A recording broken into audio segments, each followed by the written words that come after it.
드립니다. 성경 말씀 봉독합니다. 호세아서 1장 1절에서 11절 말씀입니다. 우시야와 요담과 아하스와 히스기야가 이어 유다 왕이 된 시대 곧 요아스의 아들 여로보암이 이스라엘 왕이 된 시대에 브에리의 아들 호세아에게 임한 여호와의 말씀이라. 여호와께서 처음 호세아에게 말씀하실 때 여호와께서 호세아에게 이르시되 너는 가서 음란한 여자를 맞이하여 음란한 자식들을 낳으라. 이 나라가 여호와를 떠나 크게 음란함이니라 하시니, 이에 그가 가서 디블라임의 딸 고멜을 맞이하였더니 고멜이 임신하여 아들을 낳으매 여호와께서 호세아에게 이르시되 그의 이름을 이스르엘이라 하라. 조금 후에 내가 이스라엘 피를 예후의 집에 갚으며 이스라엘 족속의 나라를 패할 것임이니라. 그날에 내가 이스라엘 골짜기에서 이스라엘의 활을 꺾으리라 하시니라. 고멜이 또 임신하여 딸을 낳으매 여호와께서 호세아에게 이르시되 그의 이름을 로루하마라 하라. 내가 다시는 이스라엘 족속을 긍휼히 여겨서 용서하지 않을 것임이니라. 그러나 내가 유다 족속을 긍휼히 여겨 그들의 하나님 여호와로 구원하겠고 활과 칼이나 전쟁이나 말과 마병으로 구원하지 아니하리라 하시니라. 고멜이 로루하마를 젖된 후에 또 임신하여 아들을 낳으매 여호와께서 이르시되 그의 이름을 로암미라 하라. 너희는 내 백성이 아니요 나는 너희 하나님이 되지 아니할 것임이니라.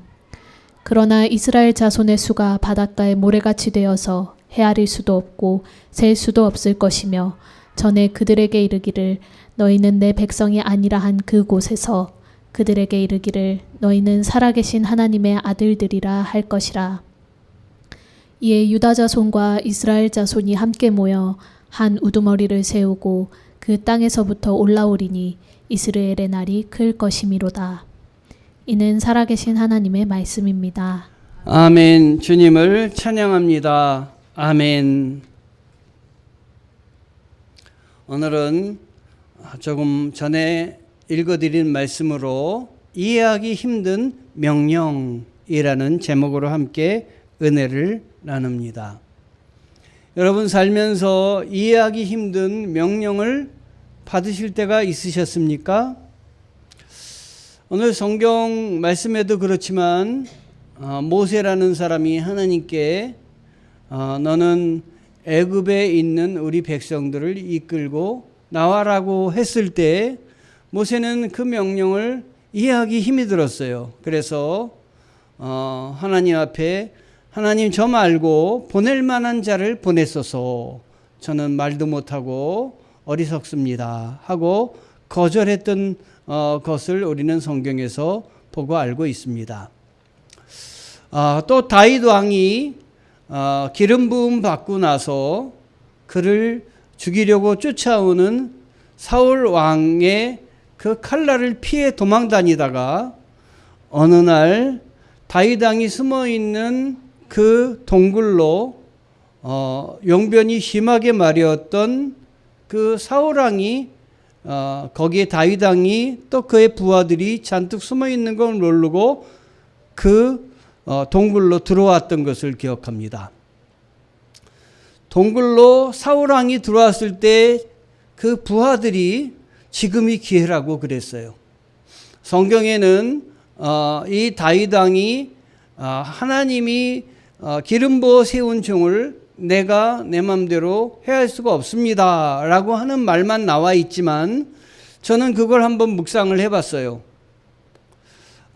그 말만 나와 있지만 다윗 왕도 고민을 했을 거다라는 생각을 해봤습니다. 그리고 하나님께서 죽이지 말아라, 살려라 라는 말을 그 명령을 다윗에게 내리지 않으셨을까. 그랬기에 다윗이 하나님이 해하지 말라고 한 기름 부은 사람을 내가 해할 수 없다라고 결정하고 부하들한테 이야기하지 않았을까 하는 생각이 들었습니다. 자, 어떻게 생각하면 다윗의 측면에서는 기회인데 그 기회를 그 주신 것이 하나님의 뜻이 아니다라는 것을 생각하고 하나님의 그 죽이지 말라는 뜻을 따랐을 때 얼마나 그 명령이 이해하기 힘든 명령이었을까 하는 생각을 해봤습니다. 여러분, 우리의 삶에서도 하나님이 내 뜻과 다른 그 하나님의 말씀으로 볼 때 내 뜻과 다른 입장에서 하나님의 뜻이 나에게 올 때가 있습니다. 그때 이해하기 쉽지 않지는 않겠는가? 오늘 말씀도 역시 그렇습니다. 그래서 이런 말을 찾아봤습니다. 사람은 진정한 의미를 찾을 수 없을 때 그는 쾌락으로 자신을 산만하게 만든다. 빅터 프랭클의 이야기입니다. 사람이 삶의 의미를 찾고 추구하게 되면은 내가 가는 방향이 힘이 있고 흔들리지 않습니다. 그러나 삶의 의미를 찾지 못했을 때 사람은 공허하게 되고 그 공허한 마음을 채우기 위해서 쾌락이라는 도구를 이용할 수도 있습니다. 그래서 분명하게 목적을 정하고 살기보다는 자기 스스로 산만하게 혼돈의 상황으로 빠질 수도 있어요. 빅터 프랭클의 인생이 그렇습니다. 빅터 프랭클은 죽음의 수용소라는 그 글을 쓴 분인데요. 그가 아우슈비츠 수용소에서 살아남은 사람입니다. 유대인들이 하루아침에도 아침 저녁으로 죽어나갔습니다. 이렇게 죽어나갈 때 이 빅터 프랭클은 거기서 내가 살아나가서 이 비극적인 상황을 세상에 전해야 되겠다, 알려야 되겠다라는 생각을 하게 됐어요. 목표를 가진 거죠. 자, 목표를 가진 거니까 이렇게 생각을 하니까 자기의 삶을 쾌락에 던져버릴 수가 없었던 거예요. 그래서 빅터 프랭클은 그러한 상황에서 어떻게든 살아남아야 되겠다. 아침에 보니까 이 독일군들이 이 힘이 없다고 생각하는 사람들은 가스실로 데리고 나가서 곧 사라져 없어지는 거예요. 다시는 들어오지 못하는 거예요. 어떻게든 살아남아야 되겠다 생각해서 밖에 나가서 노동을 할 때 그 흙에서 아주 날카로운 유리 조각 하나를 찾아낸 거예요. 그래서 그걸 갖고 들어왔습니다. 들어와서 아침마다 자기의 이 목에 있는데 수염을 난 데다가 이 유리 조각을 이렇게 해가지고 면도기로 삼아서 그걸로 면도를 하는 거예요. 그래서 수염이 자라지 않고 파릇파릇하게 아주 힘이 있는 모습으로 사람들에게 보이도록, 독일군에게 그렇게 보이도록 이 빅터 프랭클이 자기를 이렇게 아름답게 꾸몄습니다. 왜요? 살아남아야 되겠다는 목표가 있었기 때문이지요. 그것이 그가 의지가 되어서 살아남았고, 그리고 다른 사람이 하는 행동에 자포자기하지 않고 끝까지 자기의 목표를 이루기 위해서 애썼던 거예요. 그래서 살아남았고 오늘날 우리들에게 그 죽음의 수용소라는 그러한 글로 당시의 참상을 알리고 있는 것입니다. 여러분, 삶의 의미를 찾는다면 내가 무엇 때문에 지금 사업을 하고 내가 무엇 때문에 세상에서 일을 한다는 이 목적을 찾으면 나 자신이 산만해지지 않습니다. 나 자신이 하는 일이 힘이 있습니다. 방향이 뚜렷합니다. 그래서 흔들리지 않고 나아갈 수 있게 되는 것입니다. 오늘 말씀을 통해서 볼 때 이해하기 힘든 명령을 호세아가 받았습니다. 호세아는 하나님은 구원이시다, 이런 이름의 뜻을 갖고 있습니다. 하나님이 자신을 통해서 세상을 구원하기를 원하는 사람이 호세아였고, 호세아는 선지자로서 이 일을 수행하는 사람이었습니다. 거룩한 사람이었고 깨끗한 사람이었는데, 이 거룩하고 깨끗한 사람에게 하나님은 메시지를 주십니다. 정말 이해하기 힘든 명령을 주십니다. 그러나 그것에 순종했을 때 하나님이 이 호세아를 통해서 이루시려고 하는 회복을 이 하나님이 이루시는 것을 그는 경험하고 잘 감당을 했습니다.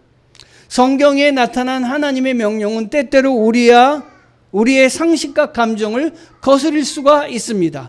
나는 오른쪽으로 가고 싶은데 하나님은 왼쪽으로 가라 그러시고, 내가 하는 일이 옳다고 하지 않을 때, 접기를 원하실 때 내가 지금까지 노력한 것을 다 제쳐놓고 하나님의 뜻을 따르기는 쉽지 않습니다.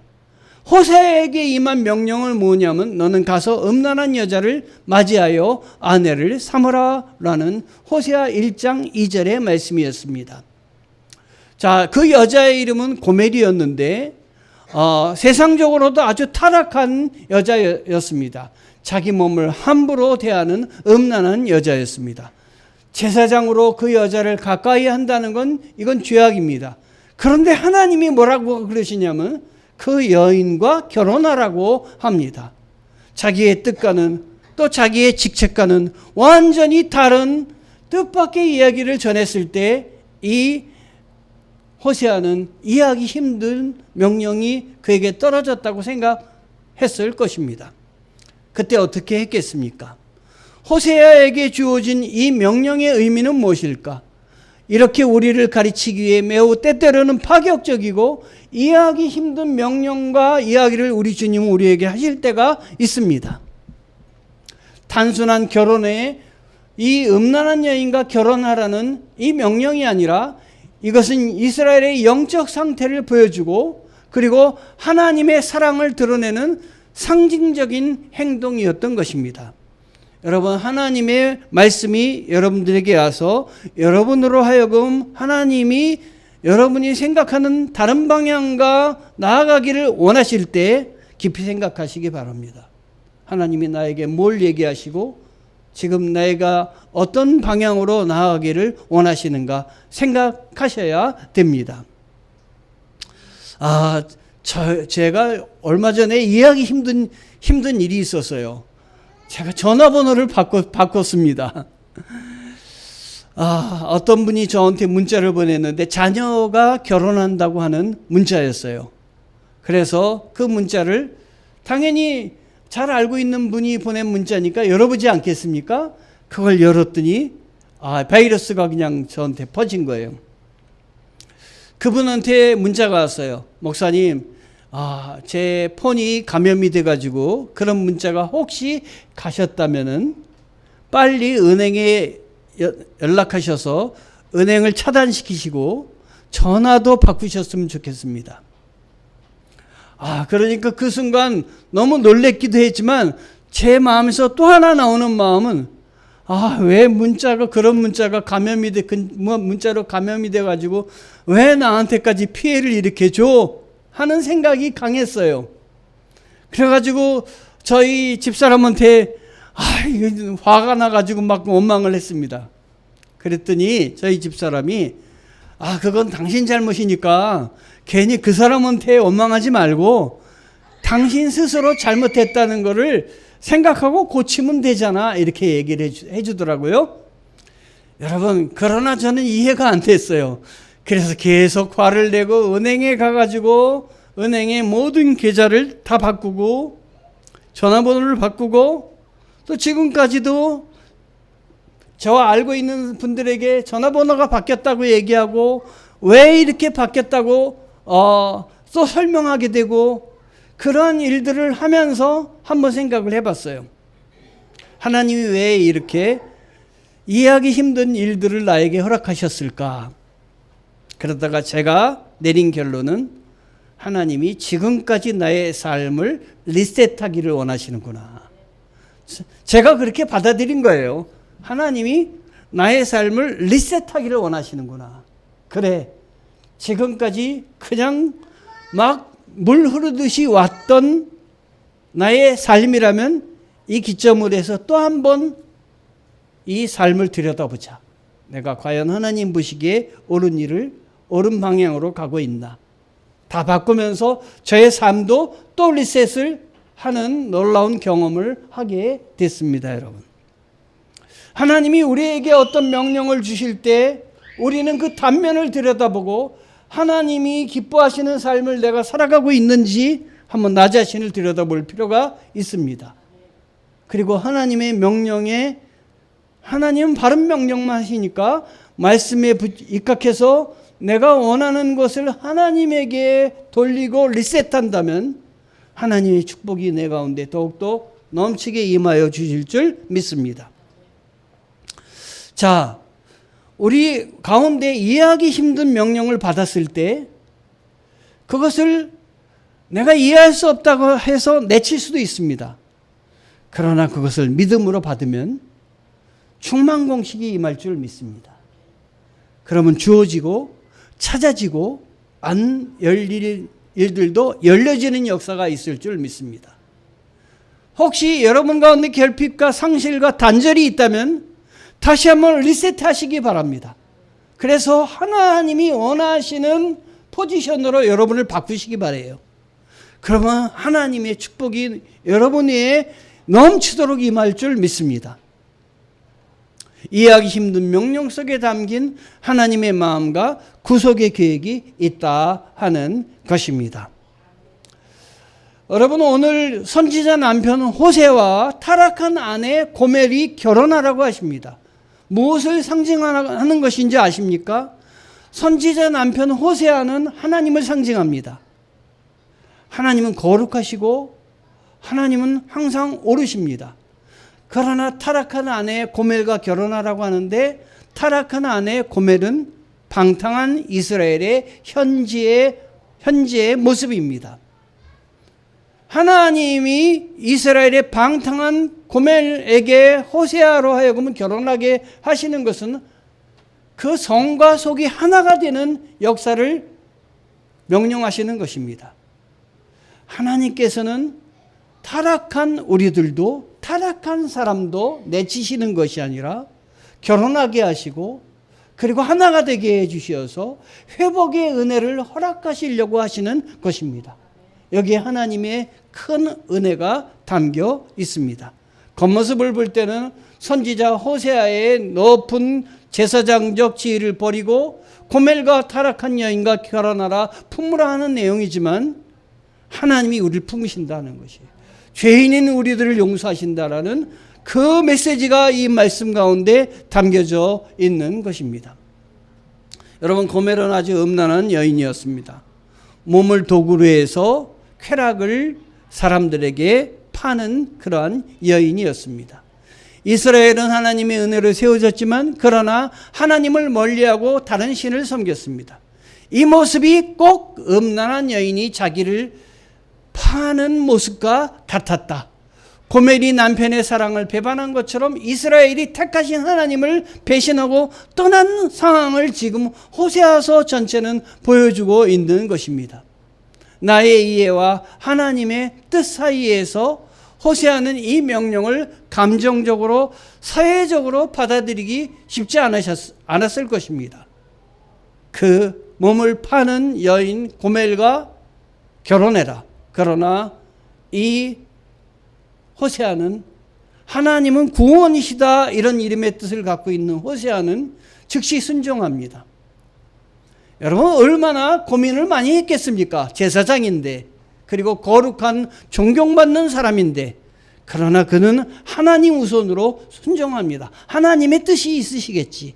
하나님에 따른 계획이 있으시겠지. 우리가 생각할 때 나의 생각과 하나님의 뜻이 다를 때, 그리고 그 기점에 설 때 하나님의 뜻을 따르는 사람이 용기 있는 사람입니다. 그리고 그때 마음속으로 하나님에 따른 계획이 있으시겠지. 하나님이 나를 향한 뜻이 있으시겠지. 하나님의 뜻을 기다려야지 하고 나서는 사람이 믿음 있는 사람의 모습입니다. 내 생각과 다르더라도 하나님의 뜻을 붙잡는 사람 믿음입니다. 신앙인입니다. 그런데 이 신앙인은 머릿속으로만 관념적으로만 생각하는 사람은 신앙인이 아닙니다. 신앙인은 생각하고 받아들였다면 행동으로 옮겨야 됩니다. 행동하는 신앙인이 되어야 합니다, 여러분.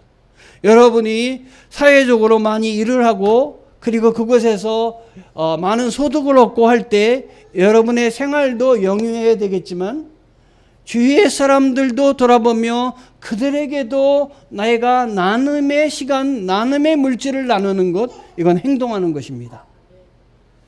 행동하는 신앙인은 나의 것이 내 것이 아니라 하나님이 나에게 잠깐 맡겨놓은 것이다 라고 생각하는 그 신앙인의 모습을 갖고 살아나가야 됩니다.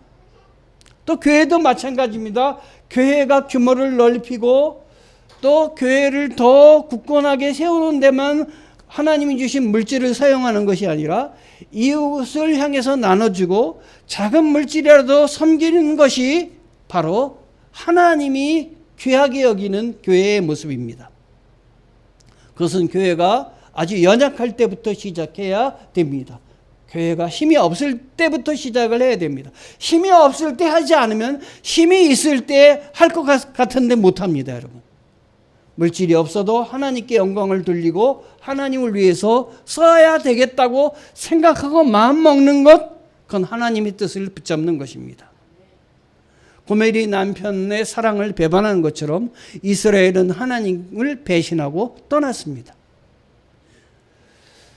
이 고멜과 그래서 이제 호세아가 결혼하는데 결혼해서 자녀를 낳습니다.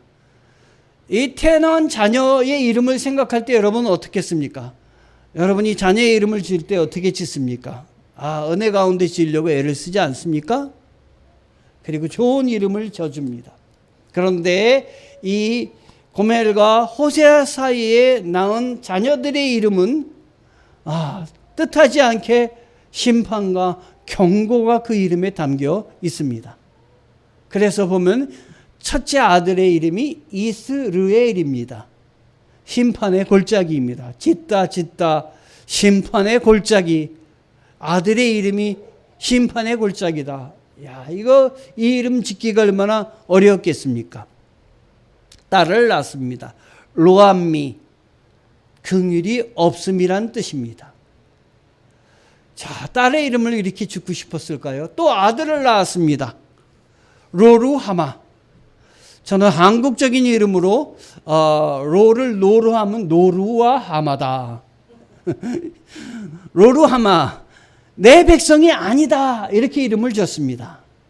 자, 이 이름들이 좋은 이름은 결코 아닐 것입니다. 심판과 경고의 이름을 담고 있습니다. 이 이름을 지으라고 했을 때 이 이름을 그대로 이 호세아는 따랐습니다. 하나님의 계획이 있겠지라고 생각하며 순종하였습니다. 그랬더니 하나님께서 이 이름을 바꿔주십니다. 이스라엘의 상황을 지금 악하지만 회개하고, 너희의 상황이 지금 악하지만 너희가 회개하고 너희의 모든 인생을 주님께 맡길 때 내가 회복시켜 주겠다는 하나님의 메시지를 허락하여 주시는데, 하나님은 죄에 대해서 심판하지만 심판하시는 것이 끝이 아니고 돌아올 때 회복하시겠다고 하는 그 심판 이후의 상황을 보여주십니다. 그래서 오늘 성경의 11절쯤 가면 하나님은 너희가 바다의 모래알같이 많아지고 내 백성이 될 것이다 라고 약속하십니다. 너희들을 심판하겠고 그 심판의 그 표시로 너희의 자녀의 이름을 심판이라는 그 경고의 메시지를 넣어서 이름을 짓게 하지만, 너희가 회개하고 하나님 앞에 나올 때 내가 너희의 자손들을 바다의 모래알같이 많게 해주겠다, 축복해 주겠다, 회복의 약속입니다. 하나님이 회복은 이스라엘 심판의 골짜기와 같은 심판의 집합체를 이렇게 바꿔주십니다. 로암미는 로자를 빼고 암미로 바꿔주셔서 긍휼이 없는 백성에서 내 백성이 된다. 로루하마는 루하마로 바꿔주시는데 긍휼이 없는 것이 아니라 이제 긍휼을 받는 백성으로 바꿔주시는 것입니다. 하나님은 바꿔주시는 하나님이십니다. 하나님은 하나님께 돌아오는 사람들을 버리지 않으시는 하나님이십니다, 여러분. 창세기 49장 22절에 보면 담장 너머로 뻗은 요셉의 무성한 가지라는 말씀이 나옵니다. 요셉이 어떻습니까? 형제들한테 미움을 받아서 팔려가지 않았습니까? 팔려가서 하는 일마다 열심히 했지만 계속 안 돼서 그가 어디에 나중에 갇혔냐면 감옥에 갇혔습니다. 감옥에서도 그의 일생이 잘 풀리지 않았습니다.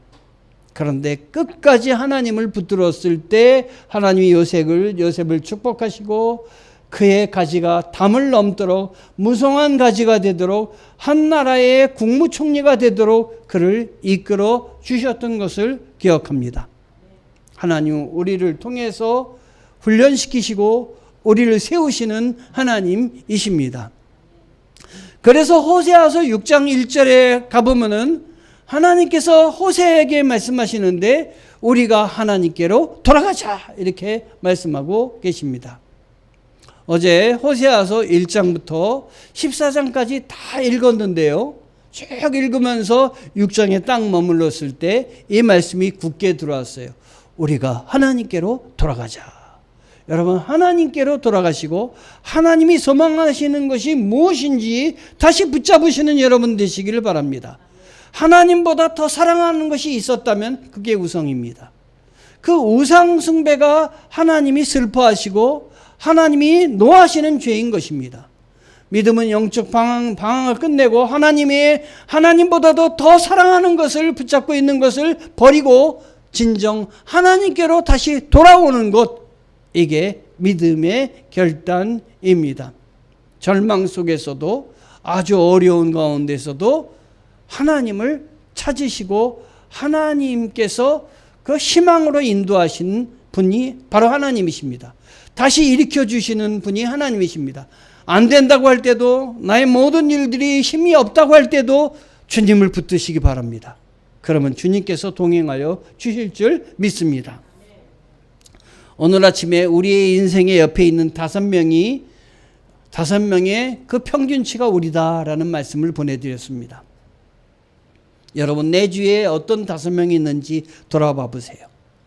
하나님을 찾는 5명이 있는지 아니면 세상적으로 우상을 섬기고 세상적인 놀이에 빠져 있는 5명이 있는지 돌아보세요. 그게 내 모습입니다. 그 5명을 하나님이 기뻐하는 5명으로 바꿔 그려보시고 상상하시고 그래서 내 삶을 하나님이 기뻐하시는 삶으로 리셋하시기 바랍니다. 이해하기 힘든 명령이 우리에게 떨어질 때가 있죠. 그때 우리의 시선을 심판에서 은혜로 그리고 우리가 포기하는 모든 것들에서 소망으로 바꿔주시기 바랍니다. 우리를 택하신 하나님께서는 우리를 싫다고 버리지 않으시는 분이십니다. 이사야서 41장 9절 말씀인데요. 내가 땅끝에서부터 너를 붙들며 땅 모퉁이에서부터 너를 부르고 내게 이르기를 너는 나의 종이라 내가 너를 택하고 싫어하여 버리지 아니하였다 하였노라. 우리 한번 읽어볼까요? 내가 땅끝에서부터 너를 붙들며 땅 모퉁이에서부터 너를 부르고 내게 이르기를 너는 나의 종이라 내가 너를 택하고 싫어하여 버리지 아니하였다 하였노라. 아멘.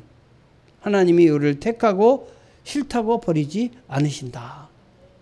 하나님이 우리에게 우리가 감당하기 어려운 명령을 주실 때에도 내가 하나님 앞에 제대로 쓴다면 하나님은 나를 버리지 않으시고 나를 들어 사용하여 주십니다. Save alone이라는 그 말을 소개해 드리려고 합니다. 나 혼자 남았습니다 라는 뜻입니다. 어떤 분이 사업을 하다가 너무 안 됐어요. 그래가지고 하나님 앞에 기도하는 가운데 이제 사업을 접고 내 자녀들과 런던에 가서 복음 전도자를 따라서 그분 사업을 그분의 하는 모든 전도를 네가 같이 했으면 좋겠다라는 마음을 주셨어요. 그래서 이분이 자녀들과 함께 런던을 향해서 떠났습니다. 그런데 출발을 하다가 갑자기 일이 생겨서 네 딸과 그 다음에 자기 아내를 먼저 보내고 자기는 일을 마치고 가기로 하고 먼저 배를 태워서 보냈습니다. 근데 이 배가 태평양을 지나다가 풍랑을 만났어요. 그래서 침몰당하게 되었는데 침몰하면서 아내만 살아남았어요. 다른 4명은 다 죽고. 이 아내가 남편에게 급전을 보냈는데 이 급전보가 딱 남편이 받아보니까 2글자예요. Save alone. 나 혼자 살아남았습니다. 그 어려운 상황에서 아내 혼자 살아남은 거예요. 남편이 얼마나 놀랬겠어요. 그래서 다른 배를 타고 그 태평양 한가운데, 대서양 한가운데 배가 침몰한 곳에 갔습니다. 가가지고 거기에서 눈물을 쏟는 거예요. 그리고 원망이 막 나오는 거예요. 그런데 그 순간 하나님이 그에게 위로를 주셨습니다. 너는 평안하다. 너는 평안을 선포해라. 라는 말씀을 주셨어요. 하나님의 이 명령을 붙잡고 자기의 상황은 이해할 수 없는 상황이 온통 벌어졌지만 그래도 하나님이 평안하라고 명령하니까 내가 하나님의 말씀을 의지해서 지금 이 상황을 뛰어넘어서 평안한 마음으로 인생을 살겠습니다. 바꿔주시는 거예요. 그리고 거기서 그가 글을 썼어요. 그 글이 찬송가에 실렸습니다. 내 평생에 가는 길, 호레이시오 스페포드의 그때의 상황을 담은 찬송시입니다.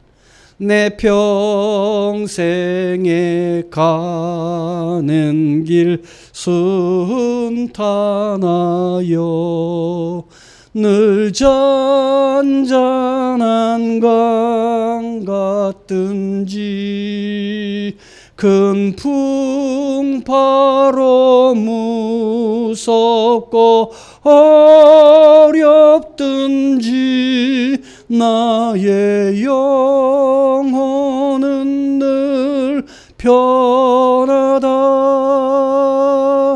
내 영혼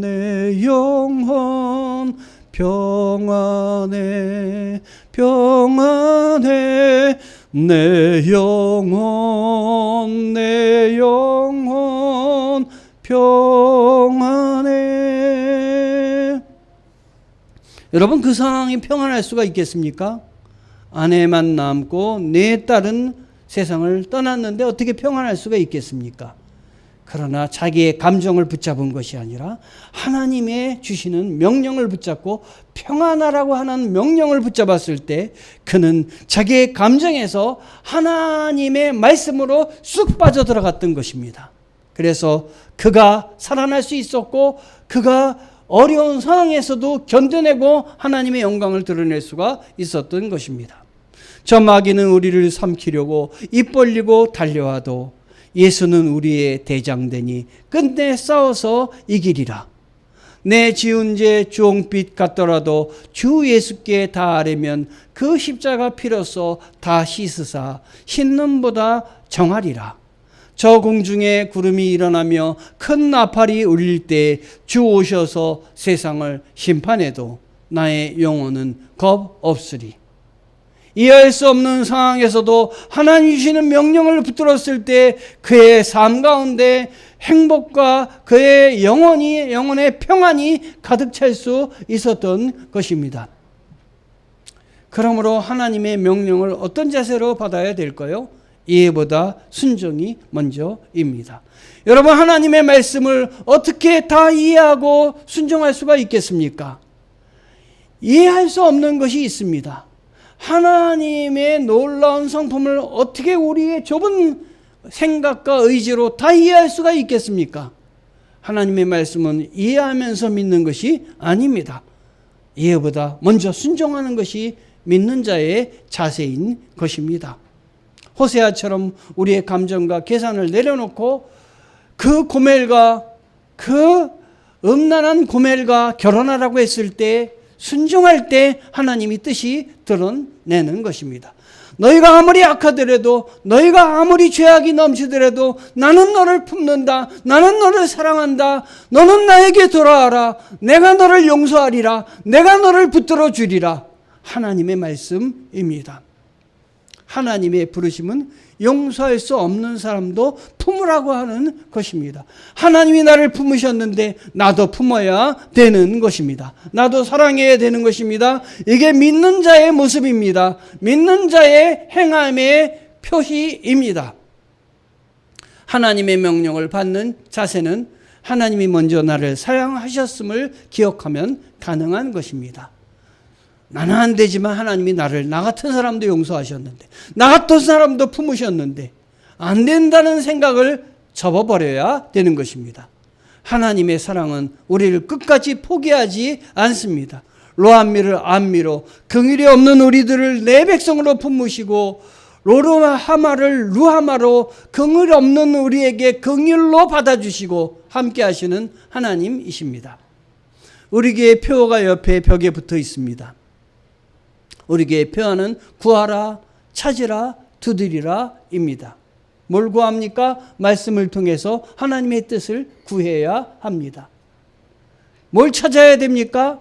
기도를 통해서 삶의 기쁨과 감사를 찾고 회복하셔야 됩니다. 뭘 두드려야 됩니까? 나눔을 통해서 이웃의 문을 두드려야 됩니다. 구하고 찾고 두드리는 삶, 우리의 삶이 되어야 되겠습니다. 여러분, 한 주 동안 삶에 적용을 하시기 바랍니다. 구하자. 이해하기 힘든 명령에도 순종하기를 구하자. 아멘.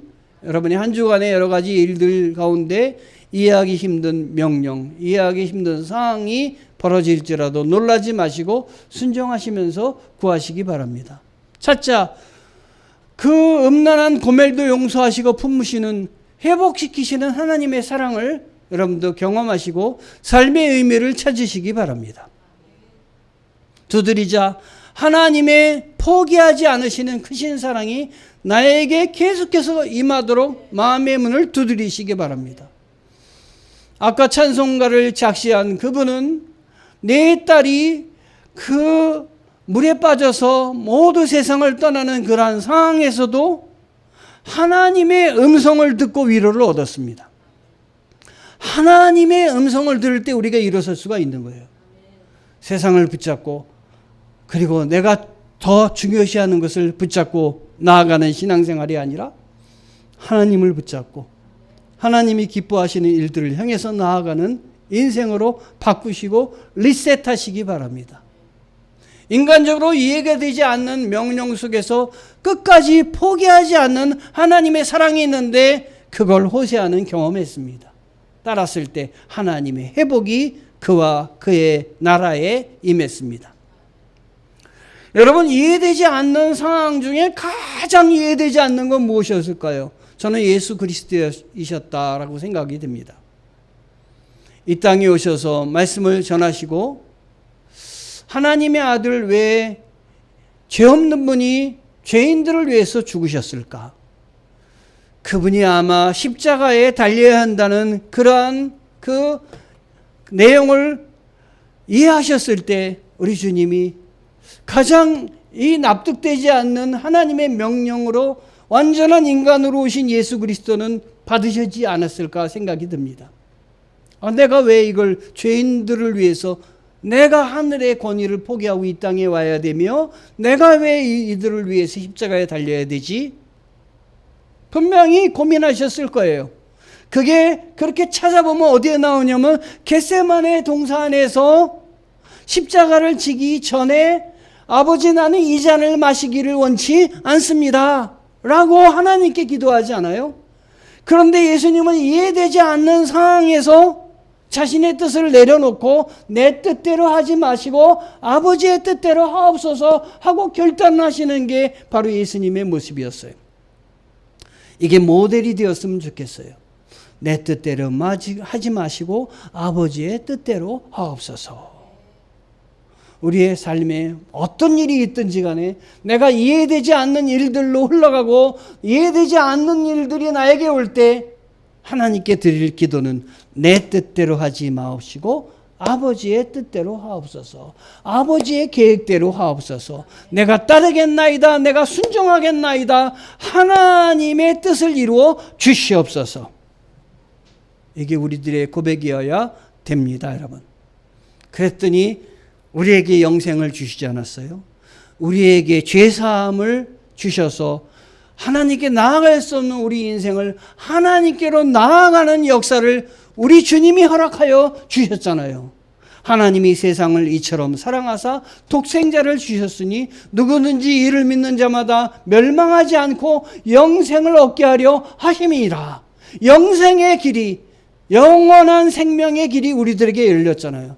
우리는 죽음을 향해서 가는 존재가 아니라 영원한 생명을 향해서 가는 존재이고, 우리는 살아 움직여서 하나님의 역사를 나타내는 존재입니다. 그러한 하나님의 백성입니다. 힘있게 살아가시기 바랍니다. 주저하지 마시기 바랍니다. 죄 가운데 있지 마시고 하나님이 기뻐하시는 삶을 향해서 살아나가는 여러분 되시기를 주님의 이름으로 부탁드립니다.